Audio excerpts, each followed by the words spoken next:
Well, that's already giving away what I'm going to be doing this part, if the title didn't.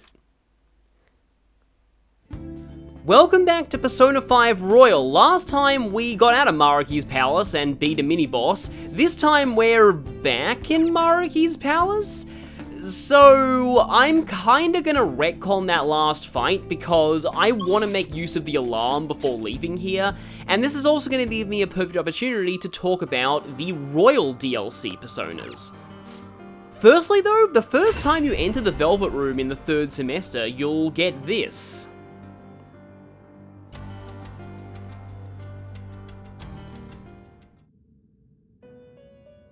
Welcome to the Velvet Room. So it looks like we weren't a prisoner much longer. I have been waiting. It sort of ties into Maruki wanting us to make our own choice here. He's not going to be imprisoning us. Indeed.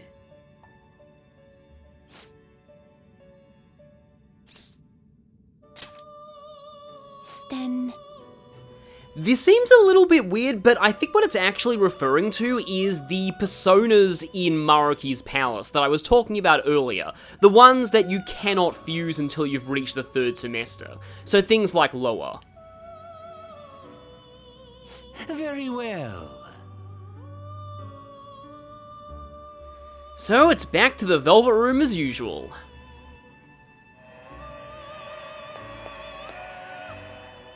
I've been waiting for you. Please be prepared for variations. There are a few things I want to make during this alarm, but I can't guarantee I'll get them all before I get in accidents. Please be more careful than usual. As she says, Huster is a very powerful wind user, It seems to have a decent amount of strength. who also has the very strong Abyssal Eye, which I think is a little more powerful than Negadolaon. Siegfried is an excellent physical persona, but the one that I definitely want to go for here, and it kind of fits because of the third semester, is Vohumana, who I can make out of pure filler, but I'd rather make it out of Raphael, It seems to have a decent because amount of Positive Thoughts makes you a great persona for auto mask skills. I still hate the fact that it has a crotch spike. Why? Anyway. strength. Select a skill to inherit. So yeah, I definitely want to do Positive Thoughts because it's just an objectively better version of Internal Hypnosis. This means that I'll have these buffs active for like the first pretty much 5 turns of a battle, which is more than most random encounters will last. I don't care too much about your other skills, but I suppose I can take Sword Dance, Charge, and Arms Master. I rarely use physical Vohumana, but I guess I am this time. And there he is, the persona representing our bond with Maruki. I'll probably keep him all the way until the end, because I generally like doing that for the third semester. No, I have to keep Auto Masuku. Drain Bless is only useful if you plan on foddering him into another persona. Fortify Spirit is kind of okay. I don't see myself ever using Divine Judgment. Invigorate 3 is good though. And I'm gonna have to immediately get rid of Fortify Spirit for it. Salvation is good, but I have that on other things. Okay, so we have Vohumana, and I can't use the Guillotine. But what I am going to do right now is, I'm going to register some of my personas, because I'm actually going to be sacrificing Metatron. So with this, I can get Nataraja EX, This is a stronger version because which of the really alarm. shouldn't be Metatron's heart item, because it's actually named after one of Shiva's titles. Speaking of which, I haven't even, like, attempted to fuse Shiva yet. I need, Parvati and, yeah, I need Ranga and Barong, and then I need Shiva and Parvati to get Ardha. Okay, Electric Chair is gonna fail soon. This But, is a stronger yeah, if version you because want of the those alarm. stat boosts on Akechi, you can go for itemizing Vohumana to get Ancient Day. Which I think is the Japanese translation of the term Be prepared Ancient for of Days, variation. which is Please one of be more God's careful titles. than usual. Oh, okay. What I wanted to actually do here was go to the group Using guillotine several at once? and get Vasuki. I should have You space sure for you want Vasuki one now. this week? There we go. Yeah, now I may not need one this week, but I'm getting you for the itemization. Select a skill to inherit. And because of that, I really don't care about what skills I give you. I can get Shock Boost Mazeodine, I guess.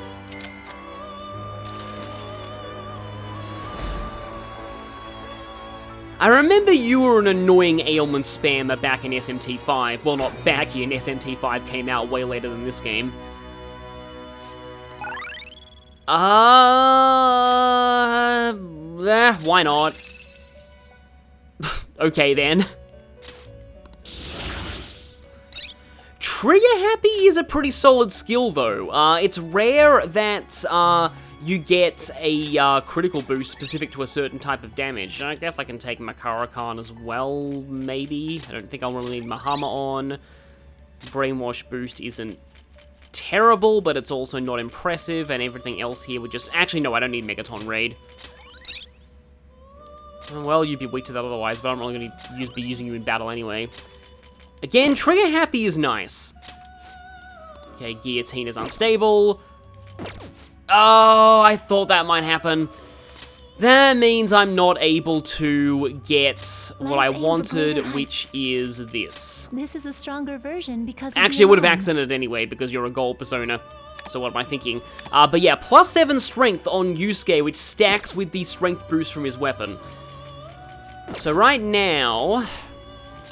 I'm sorry, Throne, but This you is are a going to be worthwhile sacrificed to give Koryu some more stats. And of course, didn't even get any magic from that.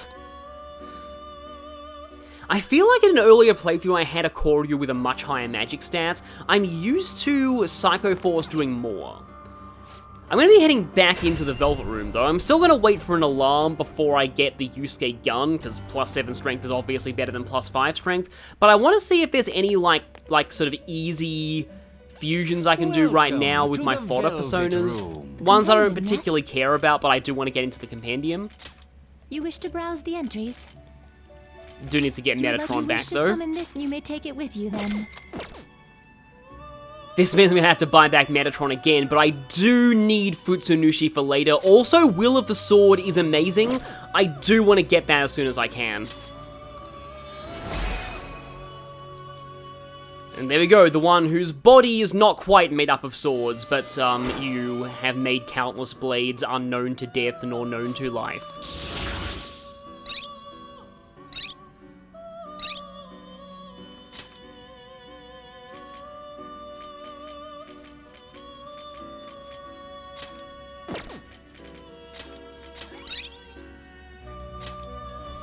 It's funny how Firm Stance is basically just how Ike works in Fire Emblem Engage. Yeah, I really don't need Myriad Slashes anymore. This is not optimal outside of an alarm, but... I can get Odin with Spellmaster and Ice Age. That's kind of fun. Ironically, I can't pass down Panta Ray, even though that was Odin's signature skill in Persona 4. Persona 4 was a bit of an outlier there. Odin is typically associated with electricity, not wind. Not really sure why suddenly he became the Panta Ray persona in 4. And there we have Wild Thunder and Concentrate, which I'll take over Myriad Slashes. I mean, your strength isn't terrible, but don't think I really need Fast Heal. Definitely want a Lek Amp, though. So, yeah, actually a pretty solid Odin. Okay, Byakuya and Futsunushi can go into Ishtar. And here's the thing with Ishtar. She can't inherit physical attacks, so this might seem like a waste, but Spellmaster on a healer is pretty nice. Also, Firm Stance on a healer. Choose which skill to inherit. Suppose I can do this for extra cheap healing skills during battle. It will not affect the cost of healing skills outside of battle, though. Only Spellmaster will do that. Guess I need something with charge.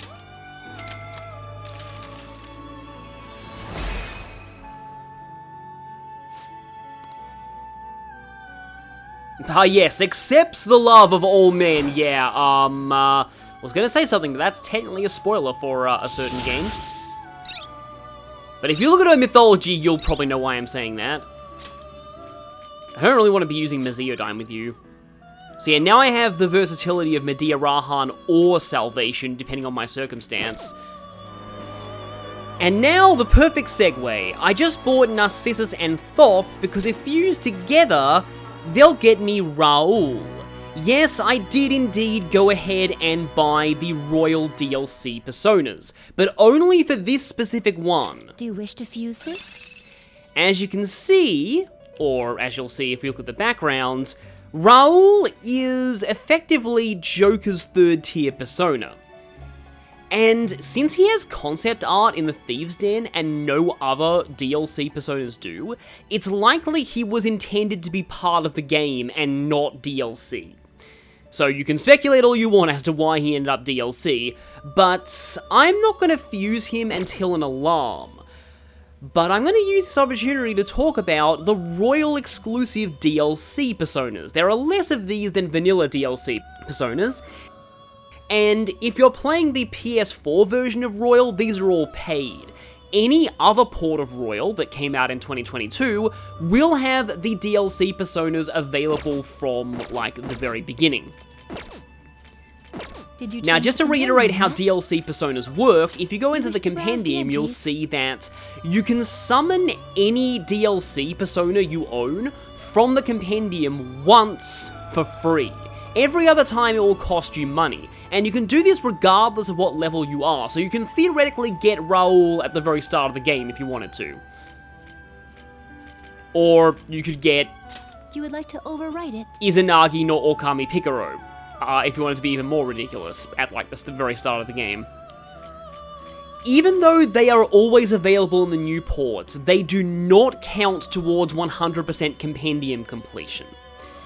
You would like to overwrite it? Also, all of these personas have an exclusive trait, in this case Circle of Sadness. Unlike ultimate personas from maxing Confidants, these ones cannot be passed down to anything else. However, you can give a DLC persona a new trait if you fuse one. Having the DLC personas will also unlock them for fusion.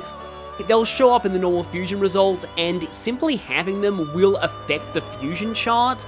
There's a really good Persona 5 Royal Fusion calculator you can find by searching on Google, and it has options to toggle on and off which DLC personas you own. Be sure you choose the right settings, otherwise your fusion results there are going to be heavily messed up. So let's talk about them, starting with the man himself, You would like to overwrite it? Raoul. Raoul is the gentleman thief Arsène Lupin's most common alias, first appearing in the short story The Queen's Necklace. Raoul is Joker's equivalent of the third tier personas the rest of the party gets, his design being a modern take on Arsène. His trait is Hazy Presence, which raises the chance of triggering follow-up attacks from allies. And his signature move is Phantom Show, a high chance of sleep that hits all enemies. Its odds are so high that all you need is one kind of ailment booster, either Foul Stench as a trait, or ailment boost or sleep boost, to have an almost guaranteed chance of it working. His other skills focus mostly on curse damage, learning both heavy tier curse spells, Curse Amp, and Concentrate to power them up. He also has Ali Dance to work off his high agility to dodge things, Heat Riser for buffs, and Life Aid is okay, but here's the problem. Outside of Japan, if you own Raoul, you also own another DLC persona that has Victory Cry. Raoul can be itemized into the Picaresque Hat, which lets you recover from ailments in one turn and raises all stats, or the Picaresque Crown for a higher boost. No doubt he stole that off some famous monarch. Royal's DLC also brings along the female protagonist variant of Orpheus from Persona 3 Portable. Her elemental affinities and trait are identical to male Orpheus, but she is lower level, which means she's fusible much earlier in the game. Which means that as early as level 11, you have access to Neo Cadenza. So, you know Vitality of the Tree Thermopylae? Well, imagine that, except it's cheaper, and it doesn't take up a trait slot, and it also heals. Yeah, you get that at level 11 with Royals DLC. That isn't broken at all. 24 SP is admittedly expensive that early though, so you can't spam it, but it's still kind of crazy. The rest of her skills aren't much to write home about. They're mostly identical to male Orpheus, apart from replacing Fire Boost with Dodge Curse. Though Endure still stacks hilariously with her trait to give you 5 auto revives. Her hard item, Electric Chair itemization, is the Graceful Harp, which nulls Brainwash just like male Orpheus's version, except it boosts magic instead of agility. And by a bigger margin too. Plus 8 magic is a very nice boost, especially with the doubling glitch. Her Picaro version is very similar, just swapping Tarunda for Rakunda, which I feel is better, especially in the early game. And she now itemizes to a skill card for Endure or Enduring Soul at level 13. Yeah, that's not broken at all. Whichever female Orpheus you use, it will take a lot of Velvet Room effort to keep her stats viable past the early game, but it may be worth doing that for Neo Cadenza alone. The next Royal DLC I like to think represents Persona 3 FES. It's Aegis's Athena. Her trait is Grace of the Olive, which makes all skill costs free during one more. This does require you to give up a baton pass and instead attack again with the same character, so you're essentially sacrificing more damage for lower skill costs, but it's still a nice effect.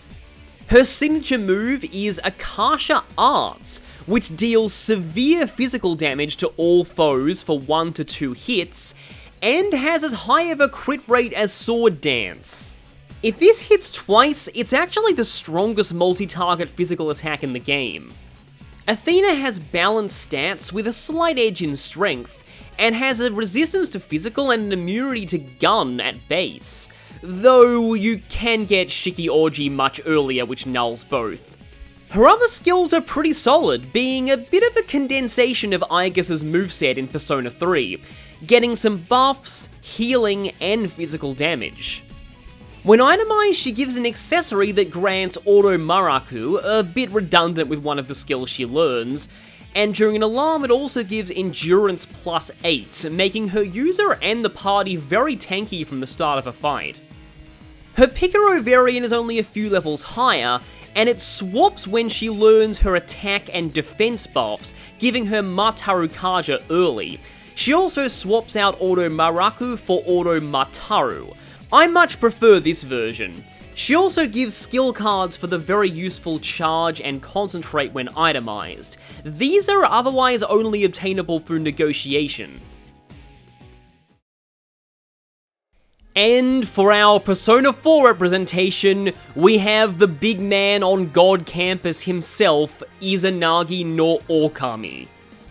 He's one of the most broken things in Royal, which is really saying something, so I've been looking forward to talking about him. His trait is Country Maker, which raises damage dealt and lowers damage taken based on your compendium percentage.